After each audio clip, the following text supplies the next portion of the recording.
Pourquoi l'école ne t'apprend pas tout sur l'argent? Imagine un instant. Tu passes plus de 10 ans à l'école. Tu apprends les mathématiques, les sciences, l'histoire, la géographie et bien d'autres matières. Pourtant, une fois tes études terminées, beaucoup de personnes ne savent toujours pas comment gérer leur argent, créer un business ou construire une véritable liberté financière. Attention, cette vidéo n'a pas pour objectif de dire que l'école est inutile. Au contraire, l'école est essentielle. Elle nous apprend à lire, écrire, calculer, réfléchir et comprendre le monde. Mais il existe aussi des compétences importantes pour la vie financière qui ne sont pas toujours enseignées dans les programmes scolaires. Aujourd'hui, nous allons découvrir cette chose que l'école ne t'apprend pas toujours sur l'argent et le business, mais qui peuvent être très utiles pour ton avenir. Numéro 1. Comment gérer son argent? La première chose que beaucoup de personnes n'apprennent pas à l'école est la gestion de l'argent. Beaucoup savent résoudre des équations complexes, mais ne savent pas établir un budget, éviter les dépenses inutiles ou épargner régulièrement. Gérer son argent signifie savoir combien on gagne, combien on dépense et combien on met de côté pour l'avenir. Une bonne gestion financière permet d'éviter les dettes inutiles et de mieux préparer ses projets. C'est une compétence qui s'apprend avec le temps grâce aux livres, aux vidéos et à l'expérience. Numéro 2. Comment créer un business?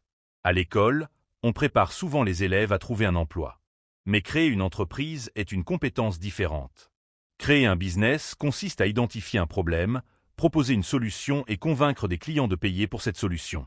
Aujourd'hui, grâce à Internet, il est possible de lancer un business avec peu de moyens. Création de contenu, développement web, marketing digital, commerce en ligne ou service en freelance. Même si tout le monde ne souhaite pas devenir entrepreneur, comprendre comment fonctionne un business est un avantage. Numéro 3. Comment vendre? Beaucoup pensent que vendre consiste simplement à convaincre quelqu'un d'acheter. En réalité, vendre, c'est surtout comprendre les besoins des autres et leur proposer une solution adaptée. Toutes les entreprises vendent quelque chose. Un produit, un service ou une compétence. Même lors d'un entretien d'embauche, tu dois présenter tes compétences. C'est déjà une forme de vente. Apprendre à communiquer et à convaincre peut ouvrir de nombreuses opportunités. Numéro 4. L'importance des compétences. Aujourd'hui, les entreprises recherchent de plus en plus des personnes capables de résoudre des problèmes.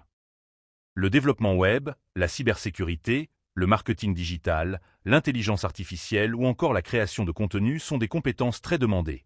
L'école donne une base solide, mais continuer à apprendre en dehors des cours est souvent nécessaire pour suivre l'évolution du monde.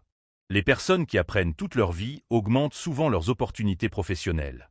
Numéro 5. Comment investir en soi? Le meilleur investissement n'est pas toujours financier. Investir en soi signifie apprendre de nouvelles compétences, lire des livres, suivre des formations et développer ses connaissances. Les compétences acquises aujourd'hui peuvent ouvrir des portes pendant de nombreuses années. Plus tu développes tes connaissances, plus tu augmentes tes possibilités. Numéro 6. L'échec fait partie de l'apprentissage. À l'école, une mauvaise note est souvent considérée comme un échec.